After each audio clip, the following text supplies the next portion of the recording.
Hello everyone student, और हम हाजिर एक नए लेक्चर के साथ में, लेक्चर नंबर 2 के साथ में हाजिर है। और आज हम बात करने वाले हैं वो कूलम्ब बल के बारे में बात करेंगे। लास्ट लेक्चर के अंदर हमने जो बात किया था वो बात किया था आवेश के बारे में। आवेश का इंट्रोडक्शन देखा, आवेशों के बीच में लगने वाले बल को देखा, आवेश के क्या क्या गुणधर्म होते हैं, आवेश की विधियां क्या होती है उनको देखा। और आज हम जो बच्चों बात करने वाले हैं कि भाई आवेशों के बीच में बल तो लगता है, या तो आकर्षण बल लगेगा या फिर प्रतिकर्षण बल लगेगा, लेकिन उसकी वैल्यू कितनी होती है, इस वैल्यू को आज के वीडियो में हम सीखने वाले हैं। और यदि आपने पिछले वाले वीडियो को नहीं देखा है, लेक्चर नंबर 1 को नहीं देखा है, तो उसको जरूर देखोगे, तभी जाकर के ये आपको लेक्चर समझ में आने वाला है। तो पहले लेक्चर नंबर 1 को देखने के लिए डिस्क्रिप्शन बॉक्स के अंदर लिंक को दे रखा है, पहले जाकर उस वीडियो को देखो। और अब जाकर के सेकंड जो लेक्चर नंबर है वो हम स्टार्ट करने वाले हैं। मैं हूं मंगल सुधार, आप सभी का बहुत बहुत स्वागत करता हूं आपके अपने यूट्यूब प्यार से यूट्यूब चैनल पे। चलिए स्टार्ट करते हैं आज का वीडियो। ठीक है, आज जो बात करेंगे वो बात करेंगे बच्चा कूलम्ब बल के बारे में बात करने वाले हैं। कूलम्ब बल क्या होता है? कूलम्ब बल, और इसी कूलम्ब बल को बोला जाता है, इसे एक्चुअली विद्युत बल बोलते हैं, और इसने कूलम्ब ने ज्ञात किया था इसकी वैल्यू को, इसलिए इसे बोला जाता है कूलम्ब बल भी कहते हैं। क्लियर है? क्या होता है कूलम्ब बल की वैल्यू? ठीक है, अपन बात करें दो आवेशों के बीच में लगने वाला बल की जो वैल्यू होती है, उसको सबसे पहले फाइंड आउट किया था एक साइंटिस्ट का नाम है कूलम्ब, 1785 के अंतर्गत। और उन्होंने प्रैक्टिकल के आधार पर अपने रिजल्ट दिए कि कोई भी दो आवेश है, जैसे एक आवेश है Q1, एक आवेश है Q1 और एक आवेश है, इससे r दूरी पर उपस्थित एक आवेश है Q2। क्लियर है?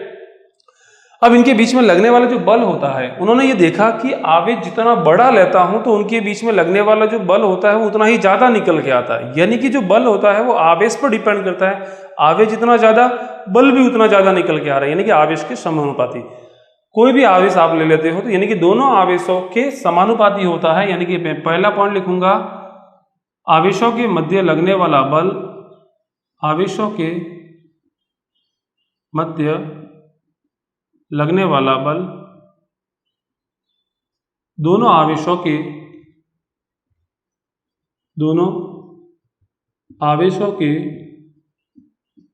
परिमाण के गुणनफल के समानुपाती होता है।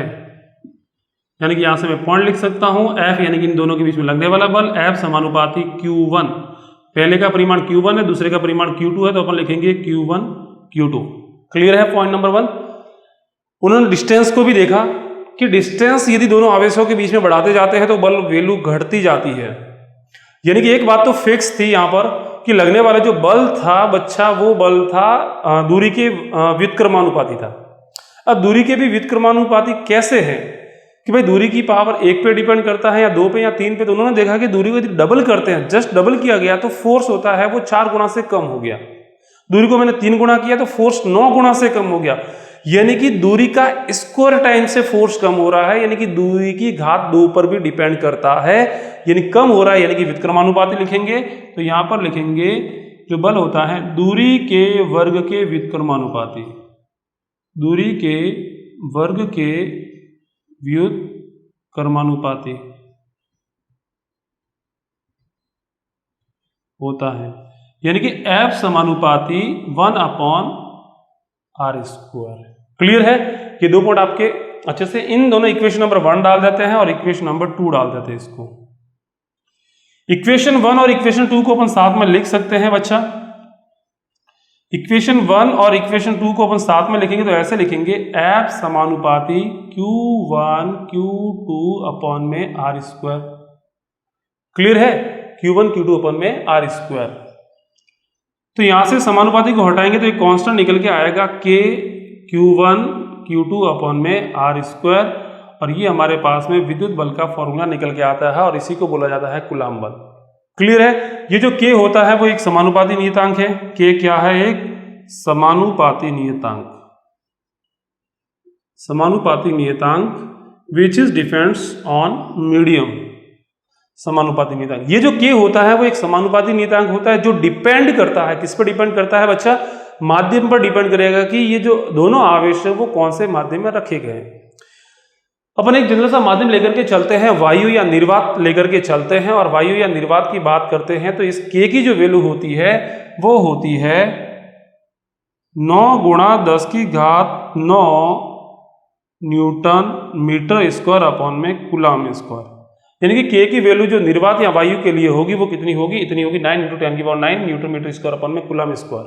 और यदि कोई दूसरा माध्यम होगा, जैसे हो सकता है दोनों आवेश आपने पानी के अंदर रखे हुए हैं या अल्कोहल के अंदर रखे हुए हैं, या इन दोनों माध्यमों के बीच में आपने कांच की प्लेट को रखा हुआ है या धातु की प्लेट को रखा गया है, तो फिर उनके बीच में लगने वाला जो बल होगा वो अलग आएगा, क्योंकि उसके लिए जो के की वैल्यू होती है वो अलग होती है।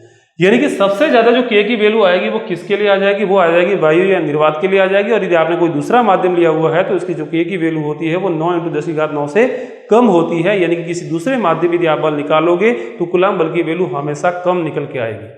यानी कि ध्यान रखोगे कि सबसे ज्यादा जो बल लगता है वो वायु या निर्वात में ही लगता है।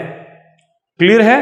तो डिपेंड करेगा, यानी कि हम और अलग अलग माध्यमों के लिए जो वैल्यू होती है वो अलग अलग होती है। आपको सिर्फ वायु या निर्वात के लिए ही याद रखनी है, बाकी यदि होगा तो आपको वैल्यू गिवन होगी। क्लियर है? यानी कि यहां से अपन लिख सकते हैं जो के होता है, ठीक है, के की वैल्यू यदि अपन बात करें, सबसे पहले बात करते हैं वायु या निर्वात के लिए। वायु या निर्वात की बात कर रहे हैं,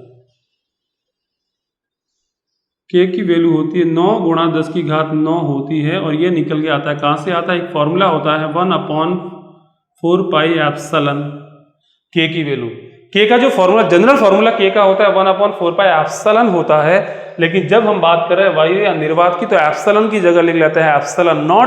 यानी कि यहाँ से एक डिफाइन हो गया कि जब भी अपन ε0 लिख रहे हैं मतलब अपन वायु या निर्वात की बात कर रहे हैं। और यहां पर जो ε0 होता है इसे बोला जाता है निर्वात की विद्युतशीलता। निर्वात की विद्युतशीलता, निर्वात की विद्युतशीलता, जिसकी जो वैल्यू होती है वो होती है 8.85 × 10⁻12 कूलम स्क्वायर अपॉन में न्यूटन मीटर स्क्वायर। क्लियर है? ठीक है, यानी कि यहां से एक फॉर्मूला बना सकते हैं अपन। निर्वात की जब भी बात करेंगे तो फॉर्मूला क्या होता है, के Q1 Q2 अपॉन में R स्क्वायर, यानी कि के की जगह आप ये फॉर्मूला अप्लाई कर सकते हो। यानी कि लिखोगे 1/4πε0 Q1 Q2 अपॉन में R स्क्वायर, और ये फॉर्मूला होता है वायु या निर्वात के लिए कूलम बल का फॉर्मूला। क्लियर है? 1/4πε0 की वैल्यू ये वाली वैल्यू होती है, ये वाली वैल्यू यहाँ पे रखते हो, यानी कि यहाँ पर रखते हो, इसको पूरी को सॉल्व करते हो तो ये वाली वैल्यू निकल के आ जाती है। क्लियर है?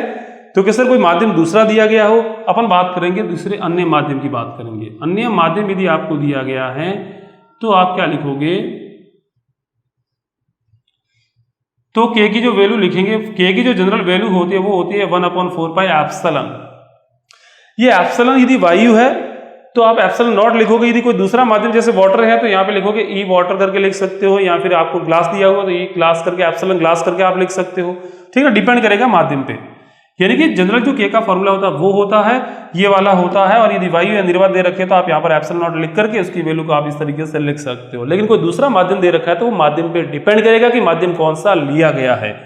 यानी कि यहाँ से अपन माध्यम में बात करें तो अपन लिखेंगे F यानी फोर्स, M यानी मीडियम को दूसरा दिया गया तो अपन लिखेंगे 1/4πε Q1 Q2 अपॉन में R स्क्वायर। ये फॉर्मूला बन जाएगा किसी माध्यम के अंदर। और एप्सिलॉन क्या होता है, यहाँ पर जो एप्सिलॉन होगा वो होगा माध्यम की विद्युतशीलता। एप्सिलॉन क्या हो जाएगा, माध्यम की विद्युतशीलता, और ε0 लिखा है मतलब वो निर्वात की विद्युतशीलता। क्लियर है? अब सर एप्सिलॉन अलग अलग माध्यम के लिए अलग अलग होगा। क्लियर है? तो यहां से आपका ये क्लियर हो गया होगा। यानी कि जब भी वायु निर्वात दे रखा है तो फोर्स का फॉर्मूला ये अप्लाई करो, और जब भी अन्य माध्यम दे रखा है तो फोर्स का फॉर्मूला ये अप्लाई करो। क्लियर है? आगे अपन जो बात करेंगे वो बात करेंगे, ये था कूलम बल के बारे में। आगे अपन बात करेंगे परावैद्युतांक की बात करेंगे। परावैद्युतांक, हाँ बच्चा, एक आपसे एक मैं आपको एक होमवर्क दे रहा हूं, आप इसका आंसर निकाल के आना कि जो ε0 है, सवाल है आपका ε0 की विमा लिखिए, की विमा लिखिए। आप इसका आंसर करोगे आप, और कमेंट बॉक्स में इसका मेरे को आंसर बताओगे कि इसकी विमा क्या निकल के आएगी। ये आपका होमवर्क में रहेगा। ठीक है, देखो आपके पास में फॉर्मूला पता ही है, F is equal to 1/4 pi epsilon not Q1 Q2 upon में R स्क्वायर होता है। फॉर्मूला आपके पास में है, वहां से आप एप्सिलॉन नॉट की बीमा को निकाल सकते हैं। ये आपका होमवर्क रहेगा और कमेंट सेक्शन में जरूर बताना इसका आंसर क्या निकल के आता है। ठीक है, बात करेंगे अपन परावैद्युतांक की बात करेंगे कि भाई परावैद्युतांक कितना होगा। परावैद्युतांक डाइलेक्ट्रिक कांस्टेंट बोलते हैं। परावैद्युतांक का मतलब होता है कि किसी माध्यम का परावैद्युतांक से मतलब क्या है। देखिए, जैसे मैं बात कर रहा हूं, हमारे पास में दो आवेश हैं और दो आवेश आपने किसी वायु या निर्वात के अंदर रखे हुए हैं और दो आवेशों के बीच में लगने वाला बल है वो फॉर एग्जाम्पल मैंने मान लिया 50 न्यूटन है। क्लियर है। अब आपने क्या किया, इन्हीं दोनों आवेशों को किसी माध्यम के अंदर रख दिया। जैसे फॉर एग्जाम्पल पानी के अंदर रखा आपने, पानी में रखने पर उनके बीच में लगने वाला बल होता है वो घटता है। मैंने बोला था सबसे ज्यादा वायु निर्वात में होगा, किसी दूसरे माध्यम की बात करेंगे तो कम होगा। और मैंने मान लिया कि आपने दोनों आवेशों को पानी में रखा है और अब उनके बीच में जो बल निकल के आ रहा है वो आ रहा है 10 न्यूटन। मतलब बल क्या हो गया, पहले वायु या निर्वात में 50 न्यूटन था, अब आपने जैसे ही इनको आपने किसी पानी में रखा तो बल हो गया 10 न्यूटन, यानी कि बल घट रहा है। अब कितना घट रहा है, 5 गुना से कम हो रहा है। तो ये माध्यम क्या कर रहा है, उसको 5 गुना से बल को कम कर रहा है। तो इस 5 गुना से कम करना, इसी 5 को बोला जाता है माध्यम का परावैद्युतांक। यानी कि माध्यम का परावैद्युतांक से मतलब होता है कि माध्यम होता है उस दोनों आवेशों के बीच में निर्वात में लगने वाले बल को कितने गुना से कम कर देता है, उसी वैल्यू को बोला जाता है, उस माध्यम का परावैद्युतांक बोलते हैं। क्लियर है। तो कि सर ये तो आपने अच्छे से समझा दिया, लेकिन इसको फॉर्मूले से कैसे निकालेंगे आंसर को। तो फॉर्मूला होता है, परावैद्युतांक को लिखा जाता है कैपिटल K से, छोटा k मत लिखना, वो फिर समानुपाती नियतांक वाला हो जाएगा। तो अपन लिखेंगे निर्वात अथवा वायु में लगने वाला बल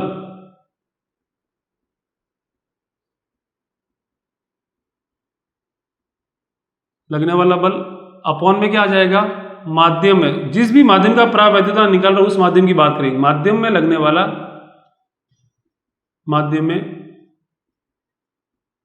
वाला बल। जैसे अभी हमने लिया था कि पानी के निर्वात में लगने वाला बल 50 था, पानी में लगने वाला बल कितना आया था, 10 आया था। आंसर क्या है, 50/10 यानी कि 5 गुना से कम कर रहा है, यानी कि परावैद्युतांक कितना हो गया, 5 हो गया। क्लियर, ये फॉर्मूला होता है। एक फॉर्मूला और भी बना सकते हैं इसका, K is equal to 1/4 pi epsilon not Q1 Q2 upon में R स्क्वायर। ये किसी निर्वात में लगने वाले बल का फॉर्मूला हो गया। यदि अपन माध्यम की बात करें तो माध्यम में जो फोर्स का फॉर्मूला होता है वो होता है 1/4 pi epsilon Q1 Q2 upon में R स्क्वायर।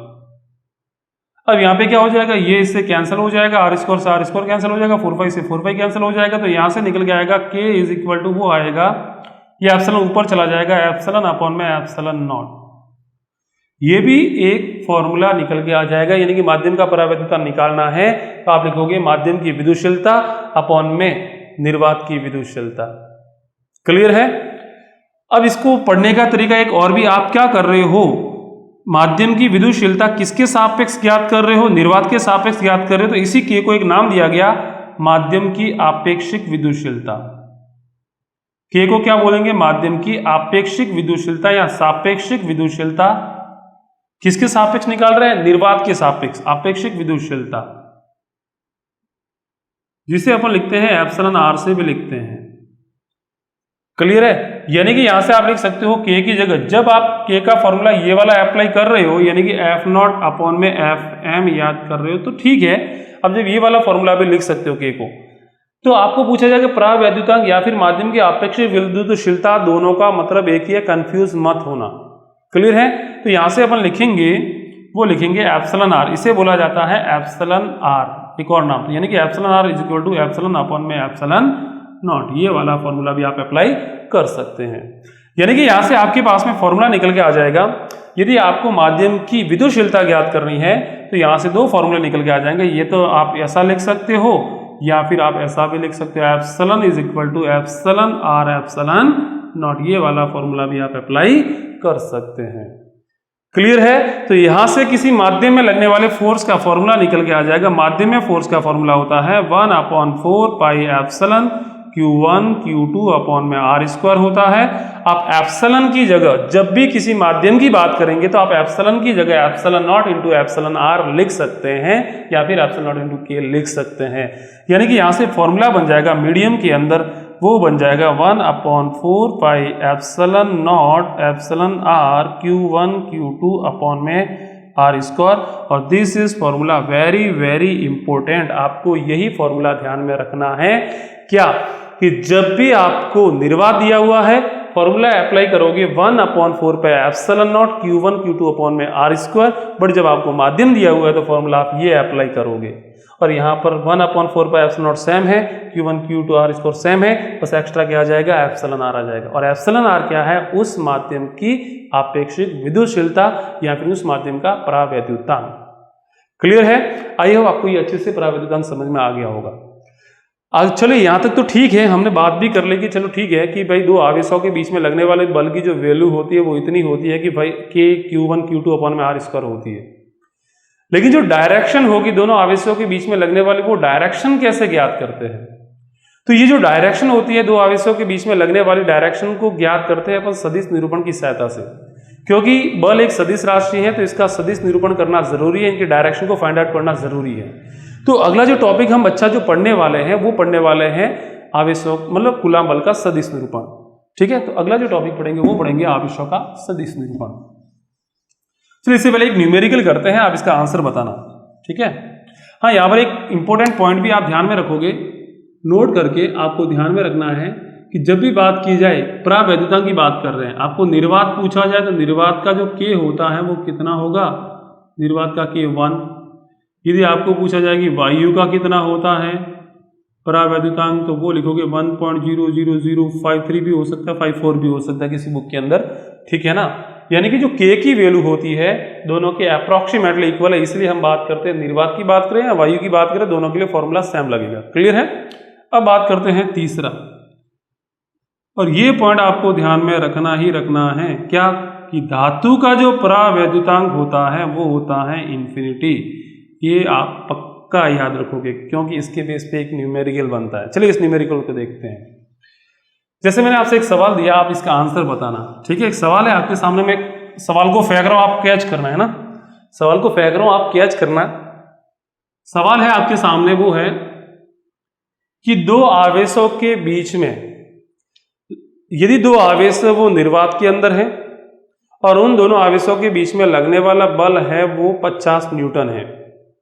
अब यदि दोनों आवेशों के बीच में आपने धातु की प्लेट को रख दिया, जैसे फॉर एग्जांपल धातु की प्लेट हो सकती है एल्यूमिनियम की, हो सकती है लोहे की, हो सकती है या फिर कॉपर की हो सकती है।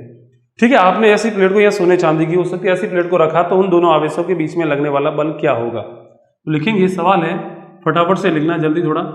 सवाल है, दो आवेशों के बीच में, दो आवेशों के मध्य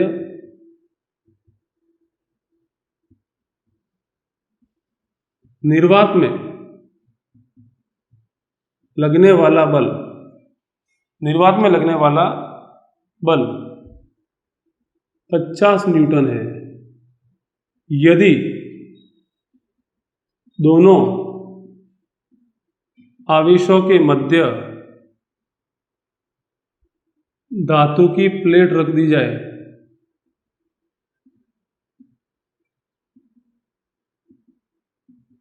तो नया बल क्या होगा, नया बल क्या होगा? आंसर बताओ, पॉज करो वीडियो को और जल्दी से आंसर बताओ, क्या आंसर आता है। देखिए मैं इसको सॉल्व करता हूं कि आपका आंसर भी यही है, चेक करना आप, है ना। कितने बच्चों का आंसर सही निकल के आता है कमेंट बॉक्स में जरूर लिखना इसका। देखिए फॉर्मूला होता है परावैद्युतांक का, वो होता है F यानी निर्वात में अपॉन में F मीडियम में। हमारे को F नॉट दिया हुआ है यानी कि माध्यम में लगने वाला मतलब निर्वात में लगने वाला फोर्स दिया हुआ है, और माध्यम में हमारे को निकालना, धातु की प्लेट रख दी जाए तो नया बल क्या होगा, यानी कि माध्यम यानी कि धातु की प्लेट क्या हो गया, एक माध्यम हो गया, तब जाकर के एक फोर्स क्या निकल के आएगा वो हमारे को निकालना। तो अपन लिखेंगे K इज इक्वल टू, हमारे को Fm निकालना है तो Fm is equal to F not upon में K। F नॉट आपको दिया हुआ है 50, K आपको दिया हुआ नहीं है। सर यहाँ पर K दिया हुआ नहीं तो फिर कैसे करेंगे इसको सॉल्व? अरे मैंने अभी आपको लास्ट एक पॉइंट बताया कि आपको K दिया हुआ नहीं होगा, आपको एक हिंट्स दे रखी होगी धातु की प्लेट, और उसके लिए आपको ये अंडरस्टूड होना चाहिए कि इसकी जो वैल्यू होती है K की वैल्यू इन्फिनिटी होती है। ठीक है ना। तो के की वैल्यू को यहाँ पर रखेंगे इन्फिनिटी, तो आंसर क्या आएगा, 0 निकल के आएगा। यानी कि धातु की प्लेट रखने पर दोनों आवेशों के बीच में लगने वाला बल क्या हो जाएगा, 0 हो जाएगा। तो कितने बच्चों का ये आंसर सही निकल के आया था, कमेंट बॉक्स में जरूर लिखना। चलिए अपन अगला जो टॉपिक पढ़ते हैं वो टॉपिक है सदिश निरूपण पढ़ेंगे। कूलाम बल का सदिश निरूपण। कूलाम बल का सदिश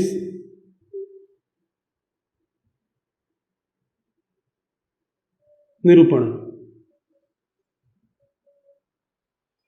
ठीक है, देखिए कोई भी सदिश निरूपण करते हैं अपन किसी भी भौतिक राशि का, तो उसके लिए एक फ्रेम ऑफ रेफरेंस की आवश्यकता होती है, एक निर्देश तंत्र की आवश्यकता होती है। बिना निर्देश तंत्र के अपन उसके डायरेक्शन की बात नहीं कर सकते। क्लियर है। तो हम क्या करेंगे, जैसे दो आवेश हैं Q1, एक आवेश है Q2। अब इनके बीच में जो लगने वाला बल है वो कौन सी डायरेक्शन में आएगा, तो यहां पर अपन किसके सापेक्ष बात कर रहे हैं, तो उसके लिए हमारे को निर्देश तंत्र की आवश्यकता तो पड़ेगी ना भाई, किसके सापेक्ष बात कर रहे हैं। हम यहां पर एक निर्देश तंत्र बना लेते हैं। मैंने यहां पर एक निर्देश तंत्र बनाया, ये है x एक्सिस और ये वाला है y एक्सिस। मैं बात करूंगा Q1 की जो डायरेक्शन है, यहां पर कोई एक निर्देश तंत्र है, यहां पर इसका मूल बिंदु है और इसको पूछा जाए कि भाई Q1 किधर है, तो वो बोलेगा इधर है R1। इसकी जो डायरेक्शन है वो यहां से यहां तक, ये इसकी डायरेक्शन हो गई। क्लियर है। R1 इसकी वैल्यू है और ये जो मैंने वेक्टर बनाया, डायरेक्शन जो तीर बनाई है, इसकी डायरेक्शन बता रहा है। इसी तरीके से मैं बात कर रहा हूं Q2, इसकी जो वैल्यू है, मतलब इसकी जो डायरेक्शन है वो क्या है, R2। इसका जो स्थिति सदिश है R2 है, इसका जो स्थिति सदिश है वो R1 है। क्लियर है। अब मेरे को निकालना है Q1 पर बल निकालना है कि भाई Q1 पर लगने वाला बल कितना आएगा। तो बल का निकालना कोई बड़ी बात नहीं, अभी हमने फॉर्मूला पढ़ा कि F = K Q1 Q2 upon में R² होता है। बट इसकी डायरेक्शन कैसे पता करते हैं, तो यहां पर डायरेक्शन को पता करने के लिए थोड़ी देर के लिए मान लेते हैं कि दोनों आवेश वो धनावेशित हैं। ये वाला धनावेश इस धनावेश को प्रतिकर्षित करेगा, ऐसे प्रतिकर्षित करेगा। कैसे, ये इसको दूर धकेलेगा ऐसे, ठीक है ना, ये इसको ऐसे दूर धकेलेगा इस दिशा में। यानी कि मैं इसको रिप्रेजेंट करने के लिए एक डायरेक्शन बना लेता हूं। ये वाला मैंने एक वेक्टर बना लिया। मान लेते हैं कि ये वाला जो वेक्टर, ये वाली क्या है, इस वेक्टर की जो लंबाई है वो इसकी डिस्टेंस को शो कर रही है, और ये तीर की जो डायरेक्शन है वो क्या बता रही है कि इस पर लगने वाला बल है वो इधर लग रहा है। इसको मैंने नाम दे दिया R वेक्टर, एक नाम दे दिया। क्लियर है। यानी कि किसी स्टूडेंट को पूछा जाए कि भाई Q1 पर लगने वाला बल कितना है, तो वैल्यू बता देगा, और उसको पूछा डायरेक्शन, तो वो बोलेगा सर इस पर जो बल लग रहा है वो इधर लग रहा है। डायग्राम को देख करके वो बता लेगा, लेकिन मैथमेटिकली कैसे लिखते हैं इसको समझते हैं। तो अपन यहां पर लिखेंगे Q1 आवेश पर Q2 आवेश के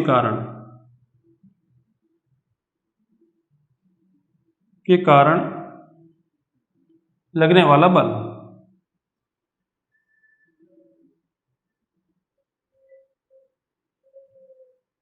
क्या निकल के आएगा, अपन लिखेंगे F = ये जो बल है वो किस पर लग रहा है, पहले आवेश पर। कौन लगा रहा है, दूसरा आवेश। तो इसको रीड करने का तरीका क्या होगा, force on Q1 charge due to Q2 charge. पहले आवेश पर दूसरे आवेश के कारण लगने वाला बल कितना होगा, फॉर्मूला पता है, K Q1 Q2 अपॉन में R²। ये तो भाई गली गली में अच्छा कर रहा है, ये तो मतलब बहुत सिंपल है, फॉर्मूला अभी पढ़ा हमने कूलाम बल का, K Q1 Q2 अपॉन में R²। क्लियर है। यहां से वैल्यू आ जाएगी, लेकिन डायरेक्शन कैसे करते हैं, तो किसी भी भौतिक राशि की यदि वैल्यू पता है और उसकी केवल डायरेक्शन बतानी है, तो डायरेक्शन बताने के लिए हम एक सदिश काम में लेते हैं, और उस सदिश को बोला जाता है एकांक सदिश।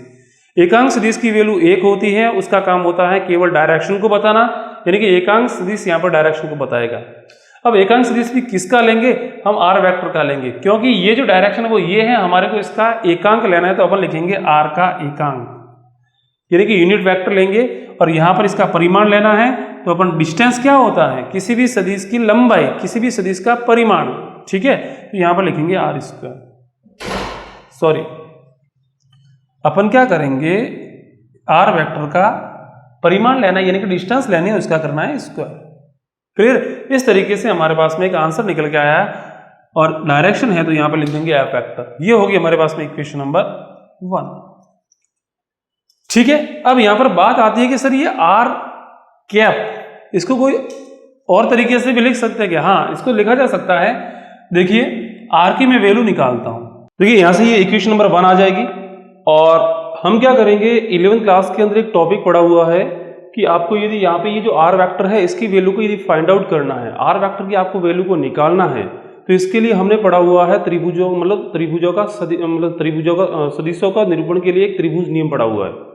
तो वहां से क्या करेंगे, हमने एक पढ़ा हुआ है कि यदि कोई भी दो सदिश हमारे को दिए हुए हैं, ठीक है, जैसे एक सदिश दिया हुआ है पी वेक्टर दिया हुआ है, एक दिया हुआ है क्यू वेक्टर, और आपको उनका रिजल्ट निकालना है, तो हम क्या करते थे, एक त्रिभुज नियम को पढ़ते थे कि यदि दो सदिशों को त्रिभुज की दो भुजाओं के द्वारा निरूपित किया जाए, क्रमागत भुजाओं के द्वारा, तो उस त्रिभुज को बंद करने वाली जो तीसरी भुजा होती है वो उसके रिजल्ट को शो करती है।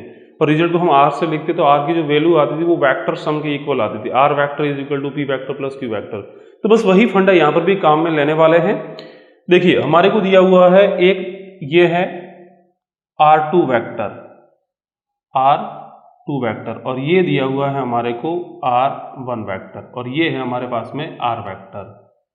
अब देखिए किसी लड़के से पूछा जाए कि इस पर लगने वाला जो फोर्स है उसकी डायरेक्शन क्या है, तो वो बोलेगा, ऐसे डायग्राम देकर के बोलेगा कि सर इसकी जो फोर्स लग रहा है वो इधर लग रहा है। लेकिन इसको मैथमेटिकली कैसे लिखा जाता है वो यहां से लिखेंगे, आर की वैल्यू को फाइंड आउट करेंगे। देखिए यहां से देखिए आपको आर वेक्टर की वैल्यू को फाइंड करना है, तो आर वेक्टर की वैल्यू को हम फाइंड कर सकते हैं कैसे, देखिए कि क्रमागत भुजाओं के द्वारा निरूपित किया जाए। क्रमागत भुजाओं को कैसे पता करता है कि इस वेक्टर का जो तीर है और इस वेक्टर की जो पूंछ है दोनों यदि जुड़े हुए हैं, इसका मतलब ये वाला वेक्टर और ये वाला वेक्टर, ये दोनों वेक्टर क्या है, क्रमागत वेक्टर है। तो इसको बंद करने वाली जो तीसरी भुजा है ये रहा R1 वेक्टर, ये क्या करेगा, इन दोनों के रिजल्ट को शो करेगा। अब सर ये मतलब त्रिभुज को बंद करने वाली तीसरी भुजा का पता कैसे करें, सिंपल सा तरीका है, यदि इसकी पूंछ और पूंछ जुड़ी हुई है और यहाँ पे इसका तीर और तीर जुड़ा हुआ है, तो समझ जाना कि ये कौन सा वेक्टर है, इसका रिजल्ट वेक्टर है। क्लियर है? तो रिजल्ट वेक्टर की जो वैल्यू होती है वो वैल्यू होती है R1 vector is equal to दोनों के वेक्टर सम के बराबर। वेक्टर योग करना है आपको इनको, यानी कि R vector plus R2 vector. तो यहां से आप R वेक्टर की वैल्यू को निकाल सकते हो, और जब आप R वेक्टर की वैल्यू को निकालोगे तो यहां से आंसर आएगा R1 माइनस R2 वेक्टर, जिसे हम शॉर्ट तरीके से भी लिखा जा सकता है। इसको लिखने का जो तरीका होगा वो होगा R12 वेक्टर। ये हमारे पास में R वेक्टर की वैल्यू आ गई कि R वेक्टर की जो वैल्यू है वो क्या। अब इसको पढ़ने का, रीड करने का तरीका क्या होगा, इसको रीड करने का तरीका होगा कि पहले आवेश पर दूसरे आवेश के कारण लगने वाला जो बल है उसकी दिशा दूसरे आवेश से पहले आवेश की ओर होगी, यानी कि दूसरे आवेश से पहले आवेश की ओर होगी। क्लियर है? हाँ, हो सकता है अलग अलग बुक के अंदर ये हो सकता है, यहाँ पे R21 भी लिखा हुआ हो सकता है, तो वो बुक पे डिपेंड करता है कि आप कौन सी बुक को फॉलो करते हो। यदि आप इस पहले वाले वन को, जो पहले आ रहा है उसको पहले लिखते हो, तो हमेशा आपको इसी को फॉलो करना है। यदि कोई इसको पहले लिखता है तो फिर उसी को फॉलो करना है, दोनों सही है। अब ठीक है ना, इसमें कोई कंफ्यूजन नहीं होना चाहिए। यानी कि आर वेक्टर की वैल्यू निकल के आ गई, यानी कि मैं आर की जगह क्या लिख दूंगा, R12 लिख दूंगा, यानी कि यहां से मेरे पास में इक्वेशन बन जाएगी F12 vector is equal to KQ1 Q2 upon में R12 का स्क्वायर, और यहां पे लिख दूंगा R12 का कैप। क्लियर है? इसको इक्वेशन नंबर 1 मत डालो, इक्वेशन नंबर 1 इसको डाल दो। ठीक है, अब हम क्या करेंगे, ऐसा का ऐसा इसी तरीके से हम बल ज्ञात करेंगे इस दूसरे आवेश पर, कि दूसरे आवेश पर बल कौन लगाएगा, दूसरे आवेश पर जो बल लगाएगा वो पहले वाला आवेश लगाएगा। ठीक है, इसी तरीके से इसको भी ज्ञात करेंगे। ठीक है, तो इक्वेशन नंबर 1 को नोट कर लेना, इक्वेशन नंबर 2 बनाते हम।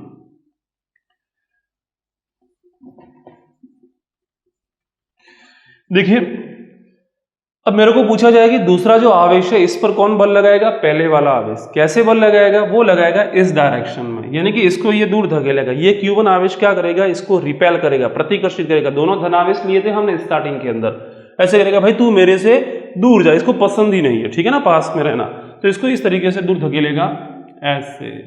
ये रहा, क्लियर है?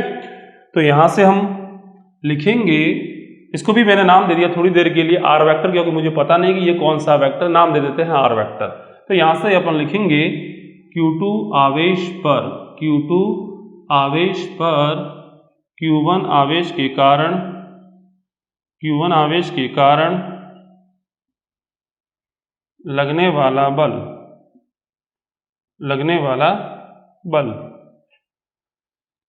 अपन लिखेंगे F। किस पर ज्ञात करें? दूसरे आवेश पर। कौन लगाएगा? पहला वाला आवेश। तो क्या लिखेंगे?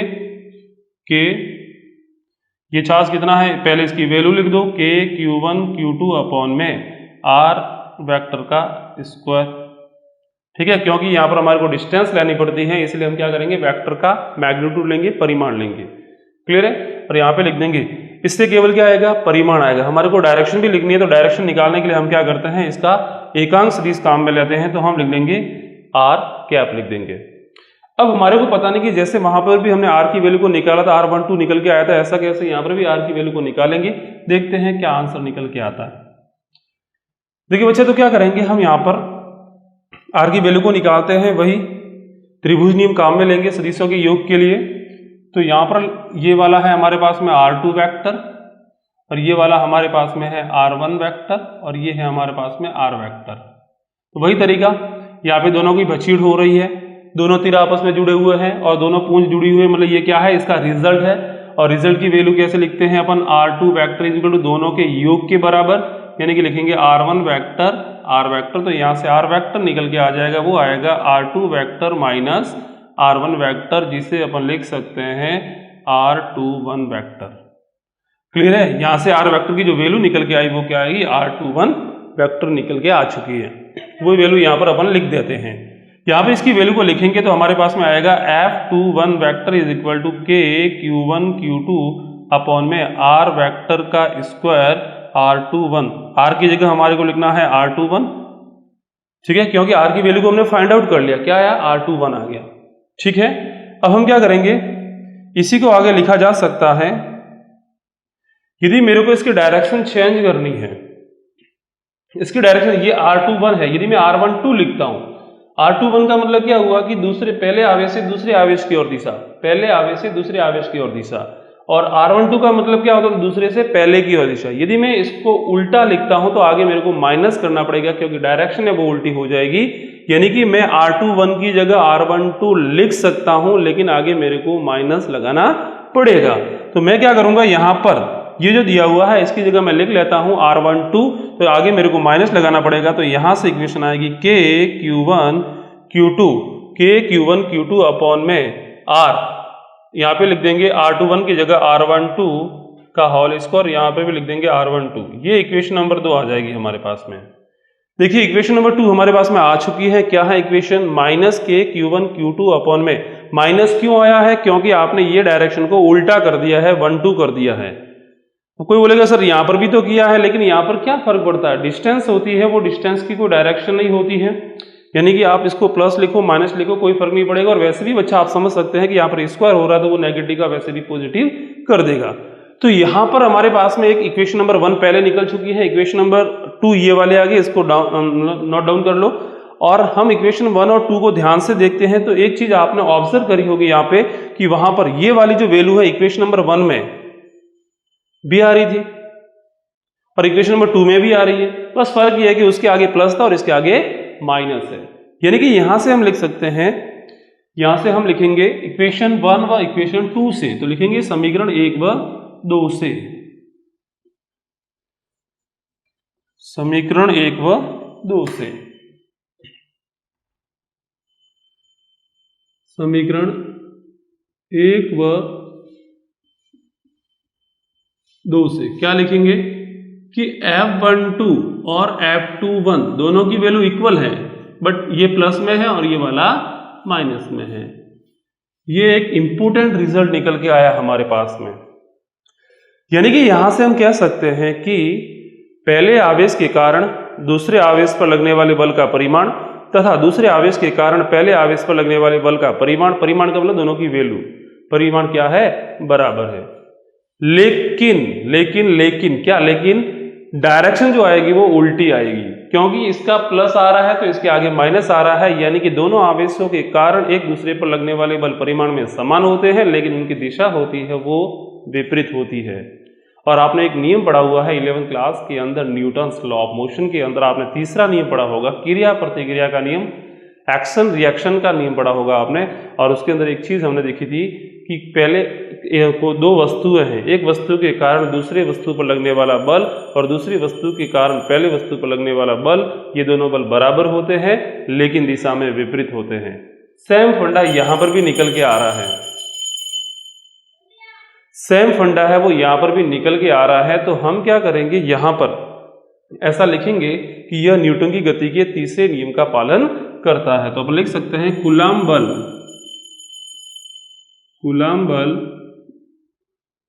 न्यूटन की गति के तीसरे नियम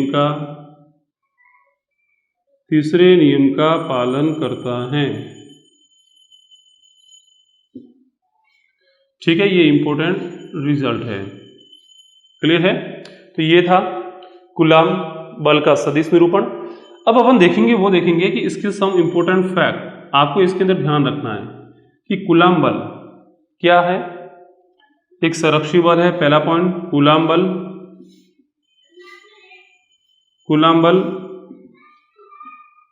संरक्षी बल है, ध्यान रखोगे। एक होते हैं संरक्षी बल और एक होते हैं असंरक्षी बल। संरक्षी बल का मतलब होता है वे बल जिनके द्वारा किया गया कार्य होता है वो पथ पर डिपेंड नहीं करता है, उन्हें संरक्षी बल बोलते हैं। जैसे अपन बात करें विद्युत बल की बात करें, गुरुत्वीय बल की बात करें, चुंबकीय बल की बात करें, ये सारे बल होते हैं वो संरक्षी बल होते हैं। और ऐसे बल भी होते हैं जो जिनके द्वारा किया गया कार्य होता है वो पथ पर डिपेंड करता है। जैसे अपन बात करें घर्षण बल की बात करें तो वो पथ पर डिपेंड करता है, तो वो एक असंरक्षी बल हो गया। ठीक है, दूसरे पॉइंट पर आते हैं। देखिए, यह बल एक केंद्रीय है, यह एक केंद्रीय बल है, यह एक केंद्रीय बल है। इसका मतलब क्या हुआ? इसका मतलब यह होता है कि इन पर जो लगने वाला जो बल होता है, दोनों आवेशों के कारण एक दूसरे पर जो लगने वाला बल होता है वो दोनों आवेशों को मिलाने वाली रेखा के अनुदिश ही लगता है। सदैव ध्यान देना, एक आवेश ये था Q1, एक आवेश ये था Q2। ठीक है, ये क्या करेगा, इसको दूर धकेलेगा, भाई तू मेरे से दूर जा। दोनों आवेशों को पहले तो ये करो आप, दोनों आवेशों को मिलाने वाली रेखा कौन सी, ये है कि नहीं? ये वाला आवेश क्या कर रहा था, इसको दूर धकेल रहा था इधर, और ये वाला आवेश इसको दूर धकेल रहा था इधर। यानी कि ये वाला इस पर फोर्स इधर लगा रहा है और ये वाला फोर्स इस पर इधर लगा रहा है। यानी कि ये दोनों फोर्स आ रहे हैं एक दूसरे के कारण, वो इसी लाइन पर आ रहे हैं। दोनों आवेशों के कारण एक दूसरे पर जो लगने वाला बल है, इसके कारण इस पर इधर, इसके कारण इधर, इस पर इधर आ रहा है। ये दोनों इसको मिलाने वाली रेखा पर आ रहे हैं। यानी कि यहां से हम लिख सकते हैं दोनों आवेशों के कारण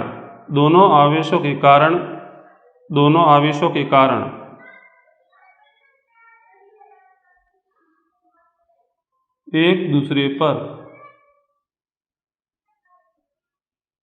लगने वाला बल,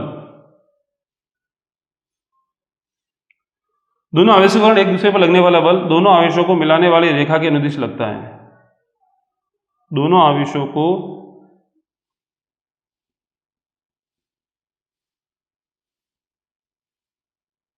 मिलाने वाली रेखा के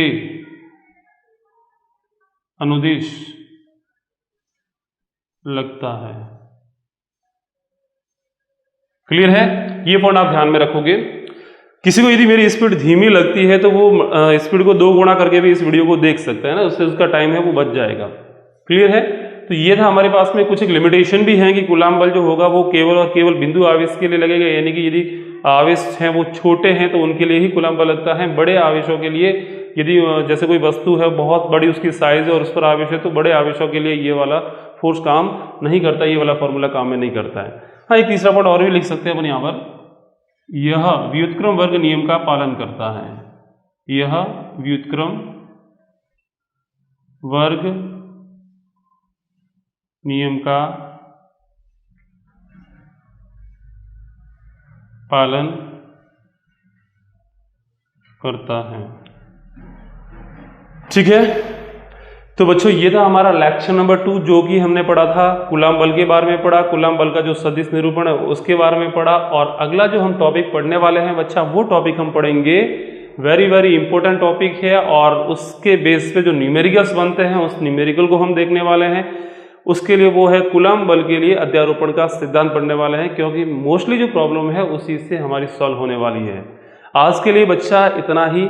और यदि हमारे को ये जो वीडियो है आपको पसंद आता है तो प्लीज़ सब्सक्राइब करने में कंजूसी मत करना, लाइक करें और शेयर करें। हो सकता है कि आपके जैसे बहुत सारे ऐसे स्टूडेंट हैं जो अफोर्ड नहीं कर पा रहे भारी फीस, तो उनका भी भला हो सकता है। किसी का भला करने से आपका भी एक अच्छा होने वाला है। तो ठीक है, आज के लिए बच्चा इतना ही। थैंक यू, धन्यवाद।